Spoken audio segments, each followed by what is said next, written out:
My name is Joseph Illidge, groundbreaking writer and editor. I'm Aaron Perrine, co-host of Phase Hero. I'm T. Franklin, a Black, queer, disabled, award-winning, best-selling comic book writer. This is Preach Jacobs, hip-hop artist and founder of Colacon, the nation's only hip-hop comic convention. Hi, my name is Carla. Hi, I'm Ebony. We talk about health, culture, and comic books. I listen to. And I listen to. Tune into. You're tuned into. And I watch Aurora's podcast. And I watch Aurora Comics podcast.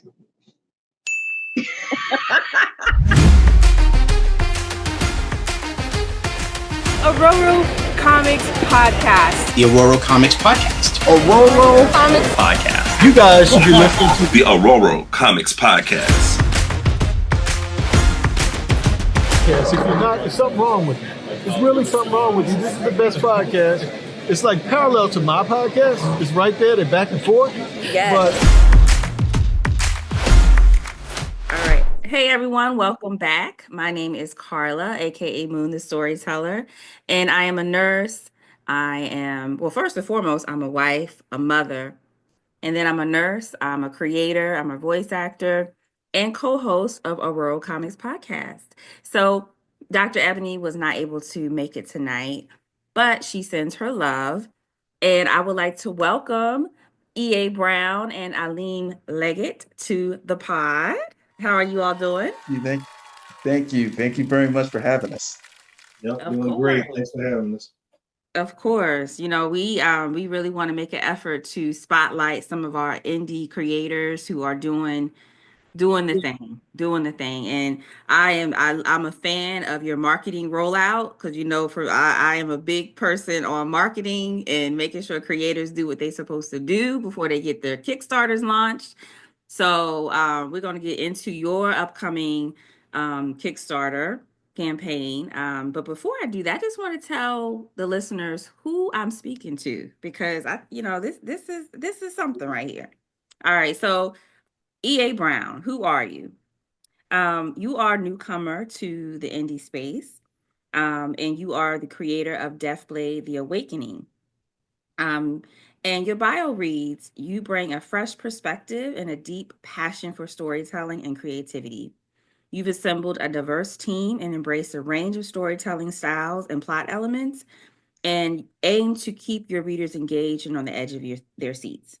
Your dedication to both writing and creating art showcases your multifaceted talents and commitment to delivering a project that offers depth, originality, and visual appeal. So welcome to the show. Welcome. So let's jump right into our questions. First, let me find my questions. All right. So take us back to the moment you decided to become a storyteller. Take us back to that moment. Well, it all started at the tender age of 7. I've always been a comic book type person. I was those kids growing up in 70s, 80s. As I always say, those were the best years, comic books, the golden years of comic books. And I was in before that, I had a friend of mine, a white friend. We would always leave school and we will sit down and watch the Batman television series. We go crazy. I'm wearing Superman. We had our stuff. We were just into it. And one day we had Halloween at the school, and the kids were, we used to wear our Halloween suits to school. Now, I don't know if they still do that today or not. But I came in with a Superman suit, and he was wearing Batman. And he saw me, and he's like, "You can't be Superman. Superman isn't black." And that was the first time someone ever said that to me, because my parents, at that time, we knew we were black, but they never really implied that. They were just saying, "Hey, be the best you can." No one's never said that to me before. And that really shook me to the core. I was upset. And I came home and I was mad. And I told my mom, I took my Superman suit off and I said, I'm done. I'm done. My mom said, you can, babe, you can be whatever you want to be. And that day on, I said, I wanted to make a comic book. Now, Wow. it took me long,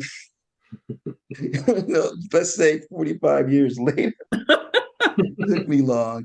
But I think one of the things that really helped me, because I was in a very terrible accident. I almost died. I was hit by a car and almost died. And it was out of school for months. Mm-hmm. And of course, as you know, as a young boy, your head busted wide open. You can't go to school. Or if you did go to school, kids are looking at you weird. Mm-hmm. They kind of, say, you know, that's impressionable for any child. So for me, Deathblade kind of ensembles that. It doesn't matter what you look like. And one of the things that I wanted, to share was Deathblade is not a hero. He's not an anti-hero. I don't consider my characters or anyone heroes. It's situations that you fall in. You're going to survive. If you're going, you're going to either swim or you're either going to drown. Mm-hmm. But I'm a fighter, and I survived, and I made it through. So this has been it's been an ongoing process. My dream job was to work at Marvel. But if you ask me now today, would my dream job be Marvel? I would tell you no. I love the independent world because it has given me the ability to be able to share different ideals, different uh, foundations. You're able to there's freedom to do a lot of different things, from writing to the artistic side. I wish I would have did a little bit more on the artistic side, but on the writing side, I definitely bring a definite skill of being able to be that storyteller. And that's from sitting, watching Walt Disney, watching X-Men, Spider-Man, the Incredible Hulk television series on ABC. Those are shows that I grew up on. And so that's what people are going to definitely see, that we really build about storytelling and plots. I love a good story. I do. Wow. And well, I'm glad you're still here with us. Yes. I know that it sounds like your experiences, which we'll get to later in the show, but your experiences have really shaped your commitment to telling your story from your perspective, which I think is so beautiful and amazing. So thank you. Thank you for sharing that. Aline, the same question to you, because as the artistic director of Deathblade, you are a storyteller as well. You just haven't, not with your pen, but with your artistic vision. Yes. So when did you become a storyteller? Was it the same when you were younger or a little bit later?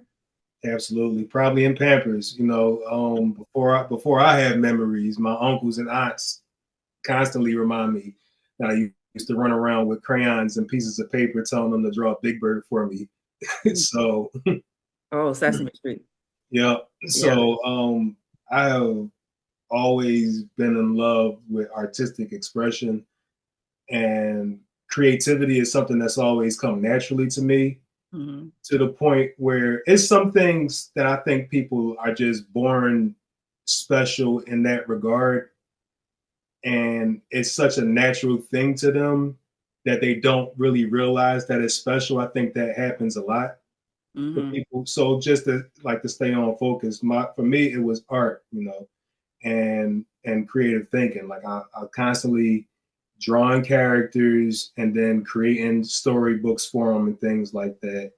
And I think in fourth grade, behind me, I have a comic book actually that I made, for art class, for an art class project one time. And, just building stories and worlds inside of my head, something that I have that I've pretty much always done. And, you know, it took me a long time to realize that that's kind of a unique skill that I should be honing, right?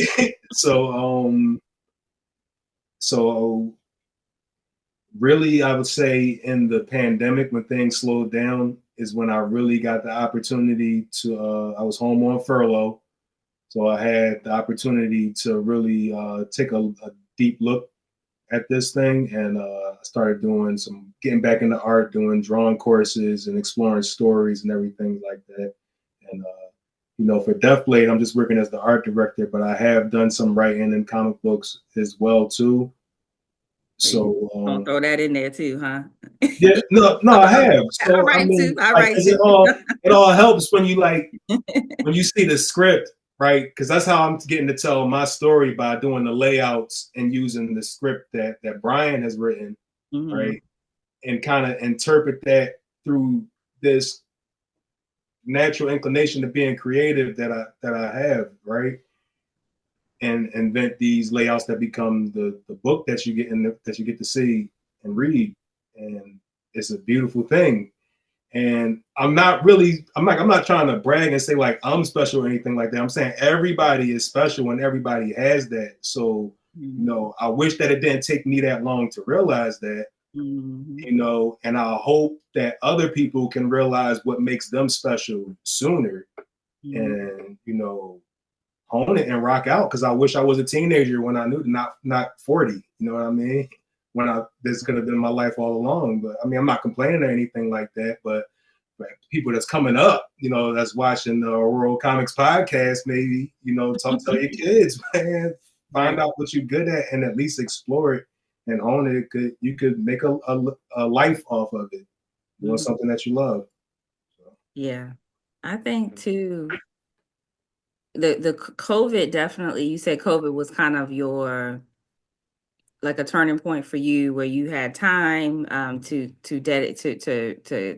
get back to what you loved as a child. And I think that happens with a lot of us. That happened with me at least too.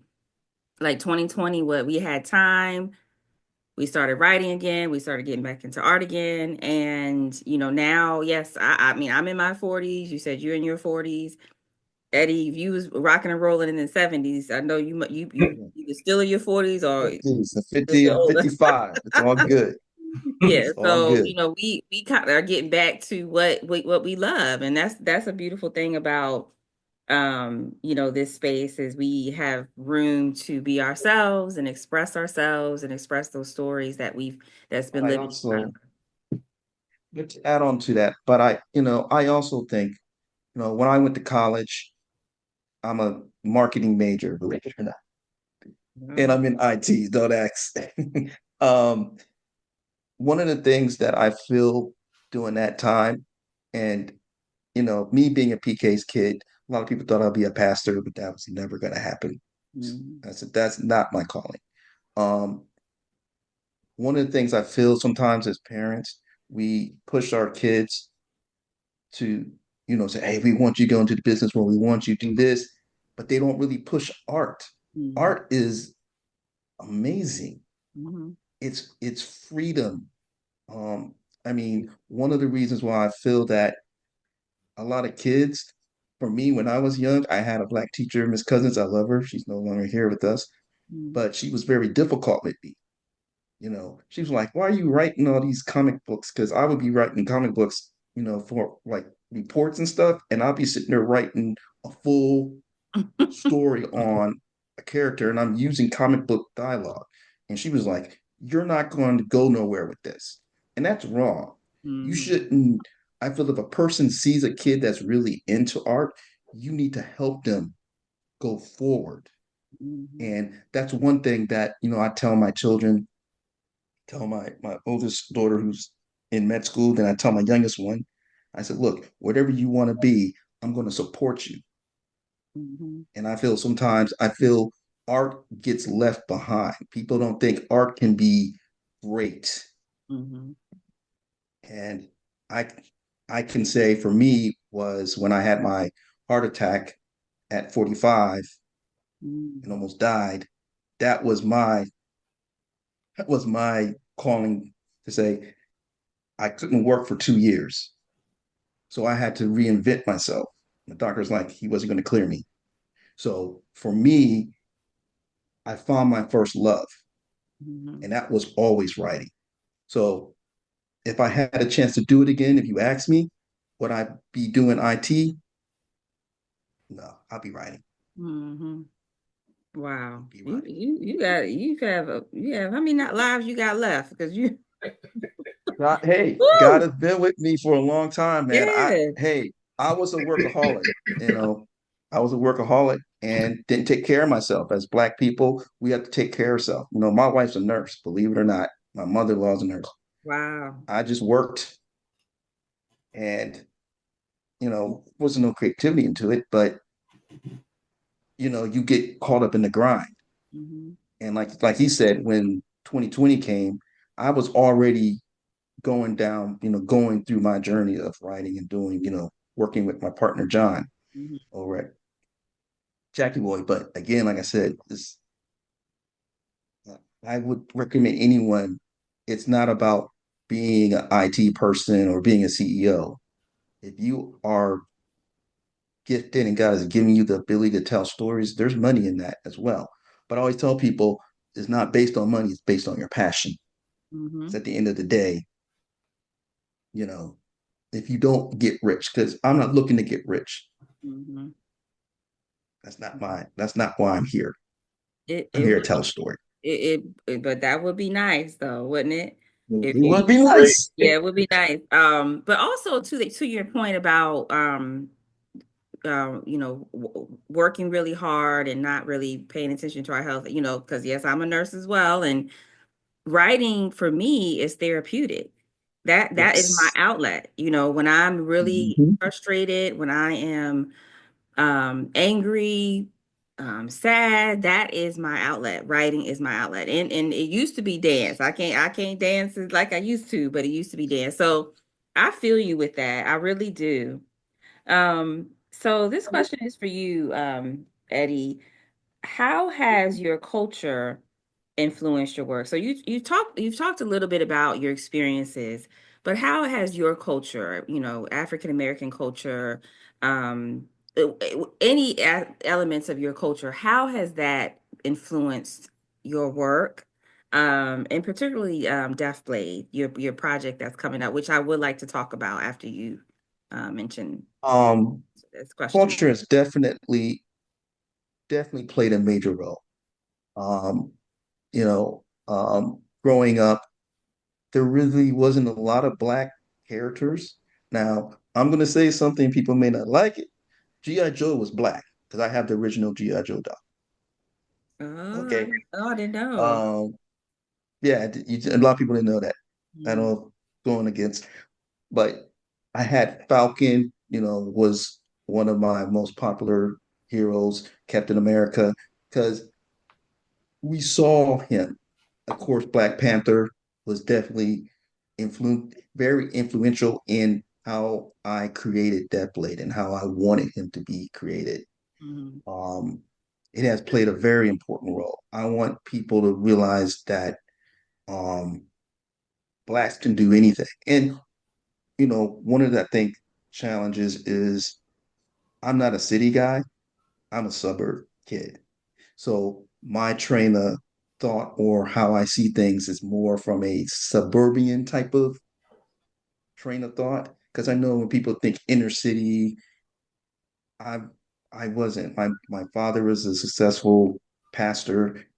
My mom's preschool teacher. We lived, we lived in Pittsburgh. I'm from Pittsburgh. That's my home. Yes, I'm a Steeler fan. Yes. Um, but one of the things that I found challenging was people expected certain things for you to be or how you pronounce or how you talk.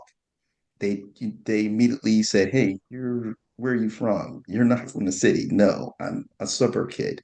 But I think they're going to see that in where I come from. And I feel that as Blacks, we should see all different types of lifestyles that Blacks come from from city to suburbs to country to, even living outside the country. And Mhm. then, of course, being a pastor's kid, that also plays an important role, but I wouldn't say not so much. My mother was a very influential in allowing us to be who we want to be. Mhm. And she allowed us to build that creativity through reading. You saw me in the library reading sci-fi, Star Trek, Battlestar Galactica. Mhm. Evil an evil fan. That's a hint that I'm giving, but we'll talk about that later. Okay. Um, but those played a very important role in what I saw and how everyone's going to see when we write about Deathblade. It's going to be embedded in that. It's going to give you an 80s, 90s type of feel with the modern twist for the new generation. Mm. Yeah, that's for everyone. Everyone. So let's get into Deathblade. Let's talk about Deathblade. This will be Deathblade issue 1, right? It's going to be launching on Kickstarter, which is a crowdfunding platform. And tell us about Deathblade and when should we expect the Kickstarter? Oh, you're gonna make me give a spoiler. Okay. Yes. Well, first off, Deathblade, the Kickstarter will be coming April 1st. I mean, April 4th, excuse me. I don't know why I keep saying April 1st. I keep thinking April. It's coming April 4th on a Friday, and it's also a payday. So definitely want to make sure everyone has an opportunity to get started. We're really excited about that. We have some exciting tiers that I will be making announcements on, and we'll be doing a video announcement, a major announcement on that. Um, the other question about Deathblade. Um, I'm not sure. Say that question again. So what is it about? What is the synopsis of Okay. Deathblade? Well, the synopsis is about Deathblade is about a Navy SEAL who goes on a mission. He goes on a routine mission who he thinks is routine. It turns out to be a blood curdling horror. Just anything that could go wrong went wrong. And he Mm, ends up being being the lone survivor of his unit, mm, thus bringing him into a world of confusion, a world of what happened. He has no memory of what happened. mm, He just realized, he's in the hospital bed and he's the only lone survivor. And so as he's trying to find out what is happening, what happened, he's finding out that he's entered into a paranormal, supernatural world, unbeknownst to him. And it's creating much danger for him. And also, he realizes that he's meeting diabolical medieval villains that are looking to take over the world. And mm. I That think is you can leave it there. that is interesting. That is different. Because when you say, "Oh, he woke up with amnesia," I was like, "Okay, we've seen that before, but not the twist of waking up to us in a supernatural, completely different universe or world." So that's interesting. That is yeah, really. it's kind of like I put it like this. Um, the supernatural world that me and my co-writer, um, Philip Maddox, who couldn't be with us today, when we created the Deathblade universe, we wanted to create a world where, we're living in this world today. And when you see paranormal things that happen and you go into a different world, it's different.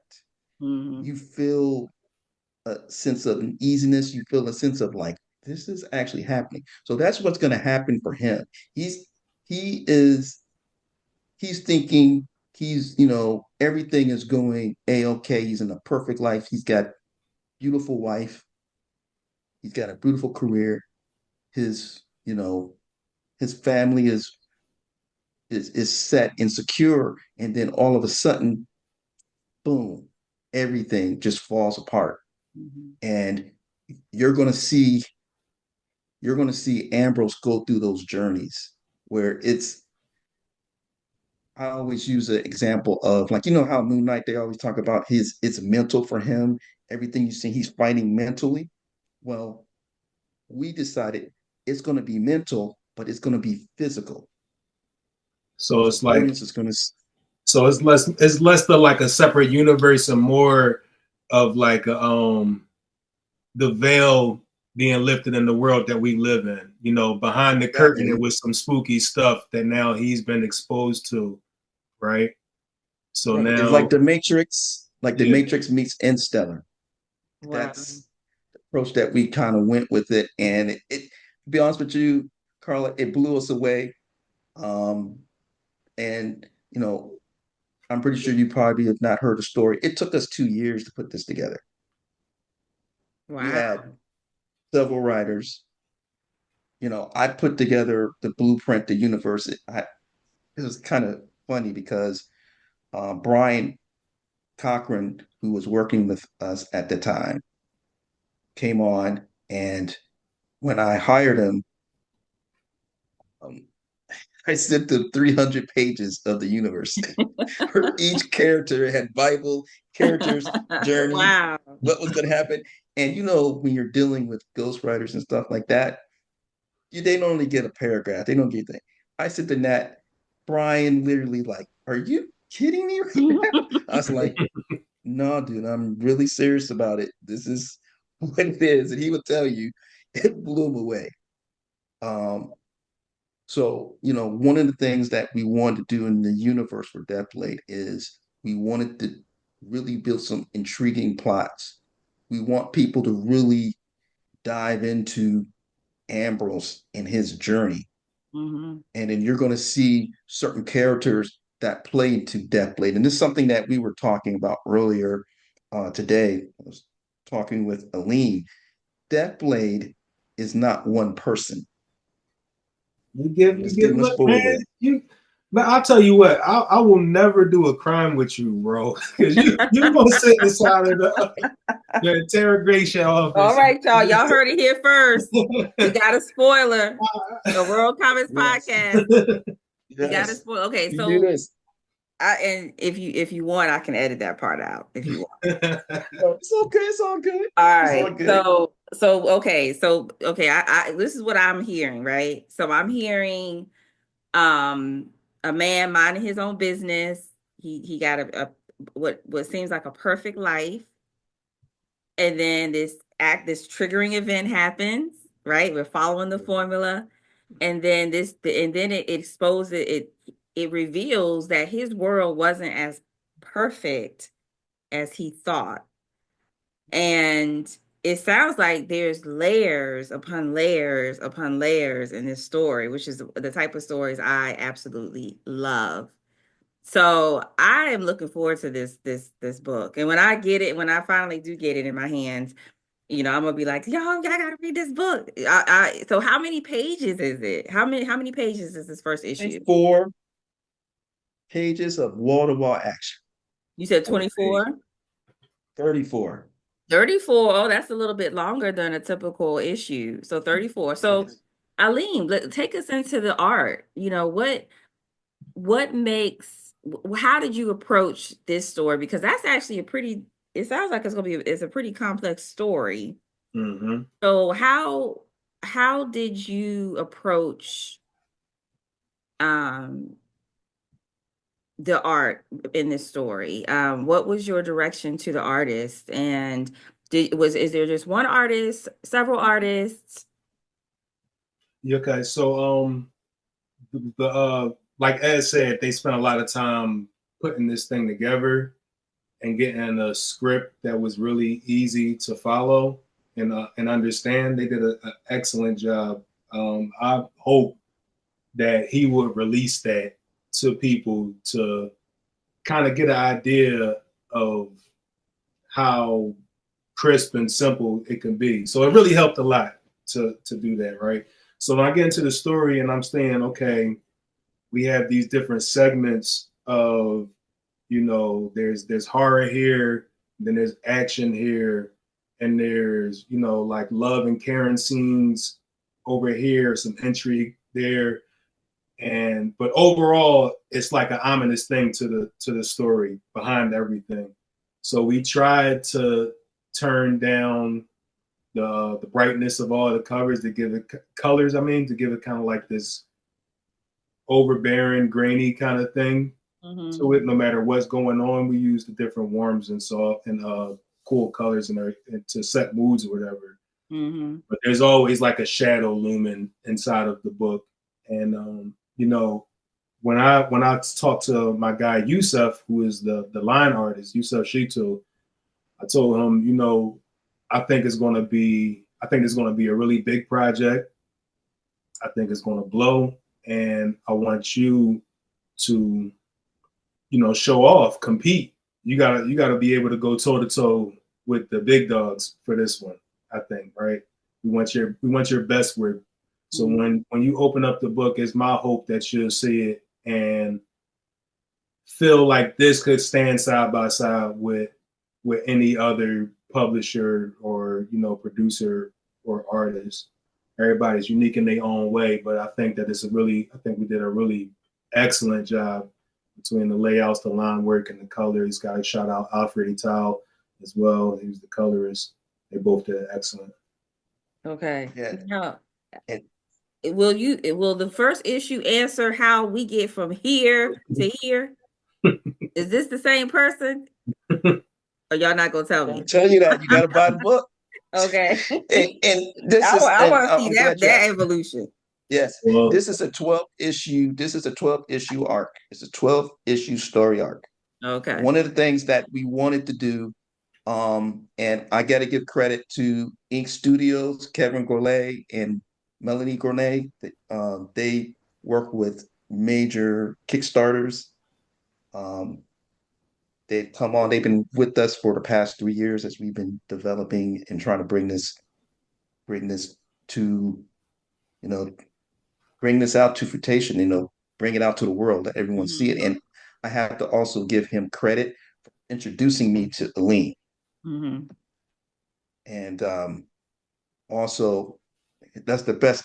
I told Kevin, I said, anyone that you have sent me, Aline is like God sent.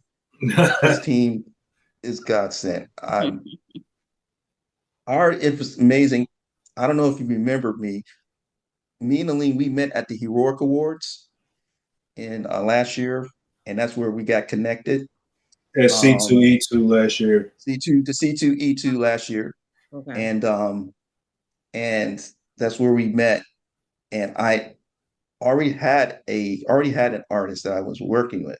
But that goes to show you sometimes people that you think are what, you know, can give you what you think they can may not be the right fit. And so, you know, when Kevin said, hey, let Aleem and them do this. So I let him do a character that you guys are going to see in the first issue, M, and he actually killed it. He brought your vision to life. I'm sitting there and I'm like, after I got it, I was like, okay, I had a decision to make. And it was funny because I was talking with Brian, our writer, and I was like, Brian was like, well, you know, you got to let the other guy go. I said, yeah, I know. And I stalled for 2 weeks. Because I said, okay, how am I going to do this? And then eventually, you know, the other artist, excuse me, I, you know, told him thank you for his services. And it was nothing bad. It's just that Yusuf just killed it. And I mean, it was everything that we wanted. One of the things that you guys are going to see is just some of the writing that he has. It looks like it's 3D. The way that he's just really, the angles, the shots, those are the things that when you're reading the story, we want you to feel that. We want you guys, like I've always told people, I want that moment. And the only way I'm going to get that moment is through story and through art, and through the artistic and stylistic style And that's where Aleem and them really excel in. Mhm. His team is amazing. You're so correct on that. I believe with comic books, you have to have that marriage. You have to have the writing and the art has to gel together. Um, the artist should understand the writer's vision or the creator's vision, and also be a storyteller themselves. So that's why I say, Aline, you are the director of the artist, you the artistic director, but you all are storytellers. You have to be, because sometimes the words may not necessarily tell the artist exactly what to draw. So that artist kind of has to expound on that and say, okay, let me immerse myself in this world that this the writer has created, and create something, from these lines. So I'm looking forward to it. I am. I'm So not sure if you saw some of the artwork that he has done. I'm not sure I was able to send that to you guys or not, I but I don't, you might have, but you remember, it might have got buried. But if you can send after this, if you can send me some artwork, or maybe even some panels from the book, I will so I send you can some so I panels. can so we can have our editor add some of those things to the interview, so it can, bring Yeah, light to the yeah, interview. definitely. Yes. Definitely. I want to give, that's one of the things that we think that's important, is definitely making sure the art is on point. Mhm. And I have to also give credit to uh, an OG, uh, Jibba Molly Anderson from Oh, yeah. Grimy Comics. Uh-huh. He's actually the first person that actually read my first vision of Deathblade. Wow. Yeah. And let's put it like this, he wasn't merciful. But I'm glad he wasn't. I'm glad that he wasn't, because it allowed me to change. And it was something that I feel that sometimes as Blacks that we forget. We're always trying to do the next Superman. And he told me something that has resonated with me and has made it even more why I want Deathblade to be its own story. I know people look at it and say, hey, it resembles that, but that's it. Because when you read the story and what we're describing, you can be like, wow, I never thought about it like that. But he told me something. He said, Ed, I've seen Spawn, I've seen Blade. I don't want to see that. Give me something different. Give me something that is going to make me sit down and really read it. Why do I care about Deathblade? The Mm-hmm. reason why I think people are going to care about Deathblade is they're going to see Deathblade in their lives. We all have stories. We all have journeys that we think are going to be here, when it's actually going to be, you're thinking you're going to the right, but your real journey is to the left. Mm-hmm. So those are things that people can relate to, that people can understand. The mental aspects now is a real big thing. Your mental health is big. So they're going to see a lot of the issues that he's going through as a military guy. PTSD is big. And the mental aspect of trauma, they're going to see that. And then they're going to also see a guy who actually lose confidence of actually knowing, is this really happening? Is he really soldier? There's there's a lot of intrigue. There's a lot of things that's going to come. And that's why I really feel our writing and our art needs to combine. And I think that's where, I have to give, just from the facial expressions to the environment, I have to give it to Aleem and I have to give it to Yusuf, and them. They killed it. They killed it. I'm looking forward to it. And I don't know if you're giving us spoilers, but you didn't got me intrigued now. Okay. Man, So he the guy on the first 48 that got the chicken sandwich and the soda and the um All right. So what do you think, Aline, let me give this question to you. What do you think is the future for those who, listening to this and, either are younger than us, we're Mhm. young, but younger than us and Yeah. interested in getting into writing. What can you tell them is the future of the comic book writing and art? What do you think that will look like for this community, let's say 5, 10 years down the road? The future is an indie. It is. The future isn't. The future is absolutely in independent comic books. All right. If you passionate about it, if you really love doing it, or even if it's just fun for you, you can absolutely do it yourself and make something happen. Well, we have all the tools for you to tell whatever story you want. We are connected enough that you can find people where if you fall short on something, you can find somebody, whether it's a paid partnership or just a partnership of passion.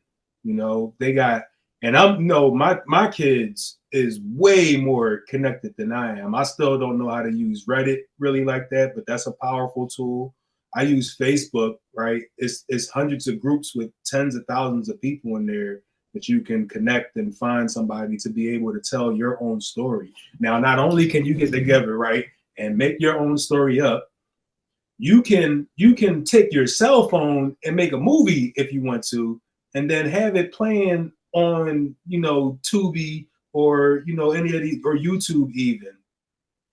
You can take what you make and bring it to the world right now. So the future is indie, and everybody got a story to tell. Everybody has a story to tell, whether you are artistic or not. If you're brave enough to tell it, you've got to be creative enough to spin it or brave enough to just tell it raw. But everybody has a story. So the future is an indie, and it's in your fingertip. So the future is you. There you go.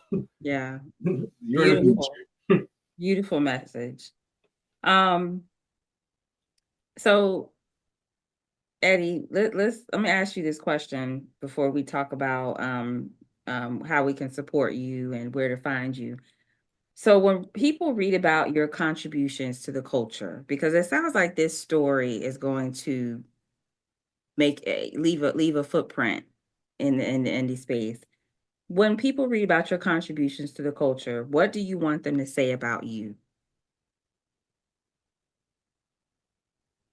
Um, I want them to see a guy who could express who he is and not be afraid.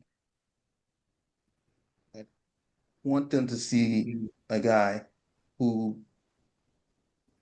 can collaborate with anyone and bring parties or communities together. Um, you know, the legacy that I want to be able to leave is that it's okay to be creative. It's okay to be a nerd. Tell people I was a cool looking nerd because I could dress. Didn't really matter, but it's cool and it's good.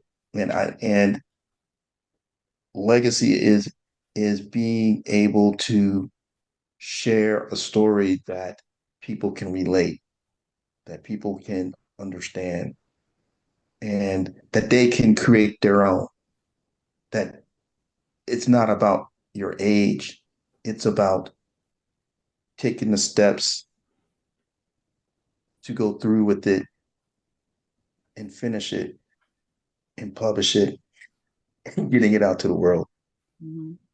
That's if there's anything that people can say about EA, that's what they're going to see. They're going to see a guy who's passionate. They're going to see the passion on my work and the people that I work with. Beautiful. Beautiful. So, my final question, tell us how we can support you. Well, main thing is go to our Kickstarter at tinyurl.com /deathblade -1. Um, We want everyone to go sign up. We want you to bring someone because this is the most anticipated comic for 2025 that's coming out. We have some of the biggest names, biggest people who have teamed up with us from Ink Studios, our variant cover guys that we haven't had a chance to talk about. Um, we have Oscar Penta from DC. If you're familiar with him, he's done Joker's World. He is one of their top artists for DC. He's done a variant cover for us. We have Leo Calapatro from Italy. He is the new Image cover page guy, and he has been in the industry for many years. He's also um, played a role in the new look of Deathblade because I know a lot of people have looked. You showed the first. That's the first part that we always say that's 3D, but then when you go down to doing comics, it's 2D. It's a lot different than 3D, and so not only was he a variant cover guy, but he's also been a person by my side to make sure that we deliver for the audience, the expectations for the comic book universe. And so from that perspective, people can really expect some really good art. Wow. That's going to be coming down the pipe. Wow. Not just for the book, but variant covers and stuff like that. It's going to be great. Yeah, and all that will Kickstarter. be in the Kickstarter. Yes. That's amazing. I look, I got a budget for this then. I if I want to get all and the budget and I'm going to say this, the budget is not crazy. good. One of the things that I've been looking at what's going on here in America and what's going on. The prices are not crazy. Good. And also the beautiful thing about Kickstarter is that you can pledge, but you actually don't pay until the campaign is over. So how long is your campaign going to be? 30 days, maybe? It's going to be 45 days. So having when you support a creator's Kickstarter or Indiegogo or whatever crowdfunding campaign they decide to use, you are actually helping them fund the next part of their journey. So everyone, we're going to be day one people. We're going to support this Kickstarter that will be launching April 4th. So I'm going to drop the link in the show notes.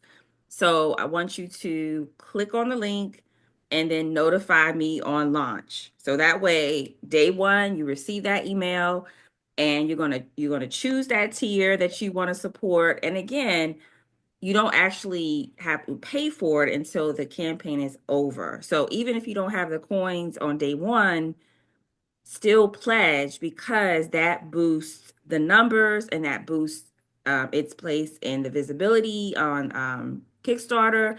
So it just does a lot for if you're a day one supporter. So thank you so much. Take care. And until next time. All right. Yes. Thank you. Until next time. Thank you.